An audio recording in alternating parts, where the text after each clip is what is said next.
உலகமெங்கும் பார்த்து கொண்டிருக்கக்கூடிய ஆன்லைன் அஸ்ட்ரோ கண்ணன் டிவி நேர்கள் அனைவருக்கும் உங்கள் ஜோதிடர் கண்ணன் செந்தில்குமாரின் அன்புகளான வணக்கங்கள். இன்னைக்கு நாம் இந்த சீரீஸில் பார்க்க போறது, ஒருவருக்கு தொடர்ந்து கடன் பிரச்சனை வருவதன் காரணம் என்ன, குடும்பத்தில் எப்ப பார்த்தாலும் சண்டை வருவதற்குரிய காரணம் எதனால் ஏற்படுகிறது, தொடர்ந்து ஒரு ஜாதகருக்கு மருத்துவ செலவு அதிகம் வருவதற்கான காரணம் என்ன அப்படிங்கிற பார்க்கக்கூடிய வீடியோ இது. அதுக்கு முன்னாடி நம்மளோட சேனலை நீங்கள் இது வரைக்கும் சப்ஸ்கிரைபர் பண்ணாத இருந்தால் சப்ஸ்கிரைபர் பண்ணுங்க. அப்போதான் நாங்கள் போடக்கூடிய வீடியோஸ், பயனுள்ள வீடியோஸ் உங்களுக்கு நோட்டிஃபிகேஷனில் சென்ட் ஆகும். நம்மளுடைய சேனல் லைக் பண்ணுங்க. அதே நம்ம போடக்கூடிய வீடியோஸ் உங்கள் நண்பர்களுக்கு முடிந்த அளவுக்கு ஷேர் செய்யுங்க. இப்போ நம்ம வீடியோக்குள்ளே போகலாம். தொடர்ந்து ஒருவருக்கு கடன் ஏற்படக்கூடிய காரணம் எதனால்? தொடர்ந்து ஒரு ஜாதகருக்கு அடிக்கடி குடும்பத்தில் சண்டை வரக்கூடிய காரணம் என்ன? அதே மாதிரி ஒரு ஜாதகருக்கு ஏன் மருத்துவ செலவு அடிக்கடி வருவதற்கான காரணம் எதனால் அப்படின்னா, லக்னத்திற்கு 6ஆம் பாவத்தில், நீங்க ஒரு லக்னத்தில் பிறந்திருப்பீங்க. அந்த லக்னத்திற்கு 6ஆம் பாவத்தில் அதிகப்படியான கிரகங்கள் இருந்தால் கண்டிப்பா அந்த ஜாதகருக்கு அடிக்கடி கடனும் ஏற்படுத்தும். அதேமாதிரி குடும்பத்தில் அடிக்கடி சண்டை வந்து கொண்டே இருக்கும். சின்ன விஷயத்து கூட பெரிய அளவு சண்டை வரக்கூடிய காரணம் உண்டாகும். அடுத்ததா, 6ஆம் பாவத்தில் அதிகப்படியான கிரகங்கள் இருந்தால் அந்த ஜாதகருக்கு அடிக்கடி உடல்நிலை தொந்தரவு வந்து கொண்டே இருக்கும். மருத்துவ செலவு அதிகம் வந்து கொண்டே இருக்கும். அடுத்ததா, ஒருவருடைய ஜாதகத்தில் கன்னி ராசியில் அதிகப்படியான கிரகங்கள் இருந்தால் கண்டிப்பா அந்த ஜாதகருக்கு ஆஸ்பத்திரி செலவு, அதாவது நோய் நொடி செலவு, மருத்துவ செலவு அடிக்கடி அந்த ஜாதகருக்கு வந்து கொண்டே இருக்கும். அதே மாதிரி சின்ன விஷயம் கூட அந்த ஜாதகர் வீட்டில் சண்டைகள் ஏற்படுத்தும். அடுத்துதான், அடிக்கடி கடன் வாங்கக்கூடிய சூழ்நிலை அந்த ஜாதகருக்கு உண்டாகிட்டே இருக்கும். அடுத்ததா செவ்வாய் கிரகத்தோட அதிக கிரகங்கள் சேர்ந்தாலும் அந்த ஜாதகருக்கு அடிக்கடி கடனை ஏற்படுத்தும். எப்ப பார்த்தாலும் சின்ன விஷயத்தை கூட எங்க வீட்டில் தொடர்ந்து சண்டை வரக்கூடிய சூழ்நிலை உருவாகும். அடுத்ததான், உங்க லக்னத்திற்கு 12ஆம் பாவத்தில் அதிகப்படி கிரகங்கள் இருந்தாலும் அந்த ஜாதகருக்கு அடிக்கடி கடன் வாங்கக்கூடிய சூழ்நிலை உருவாகும்.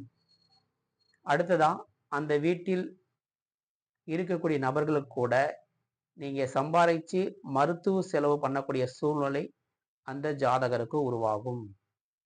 அதே மாதிரி எப்ப பார்த்தாலும் அங்கே வீட்டில் சண்டை வந்து கொண்டே இருக்கும். சின்ன விஷயத்தை கூட அந்த ஜாதகருடைய வீட்டில் அடிக்கடி சண்டை வரக்கூடிய சூழ்நிலை அந்த ஜாதகருக்கு உண்டாகிட்டே இருக்கும். ஏன்னா நம்ம லக்னத்திற்கு 6ஆம் பாவத்தில் கிரகம் இருந்தாலும் 6ஆம் பாவத்தை எந்த கிரகங்கள் பார்க்குதோ, அதிகப்படியான கிரகங்கள், இப்ப 12ஆம் பாவத்தில் ஒரு கிரகம் இருந்துன்னு வச்சுங்களேன், அது 7ஆம் பார்வையாக 6ஆம் பாவத்தை பார்க்கும்.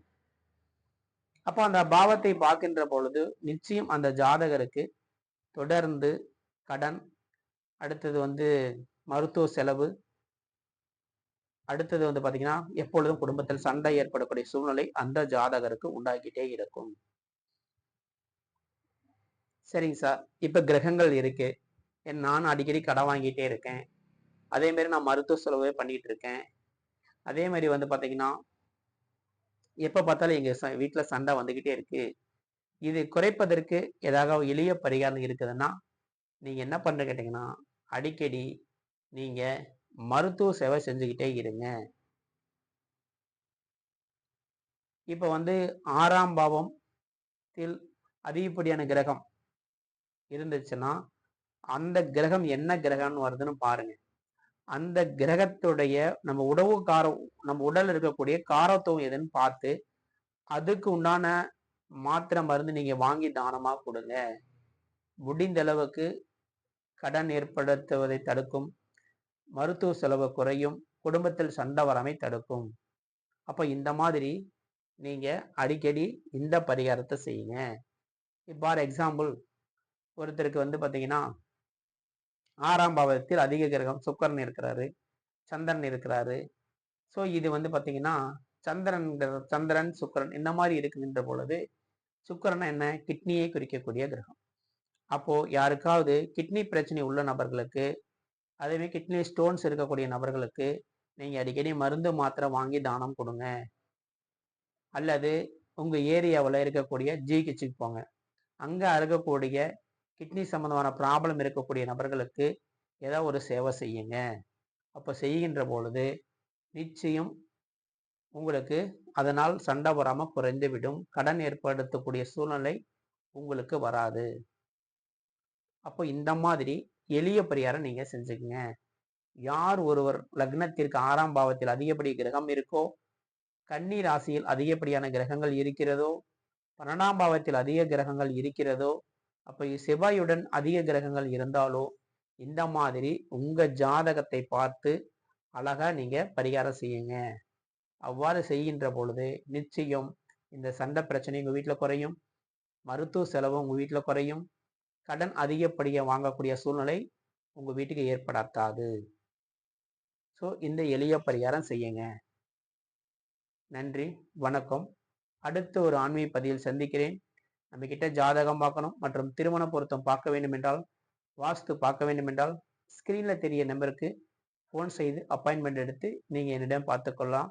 நன்றி, வணக்கம், வாழ்க வளமுடன்.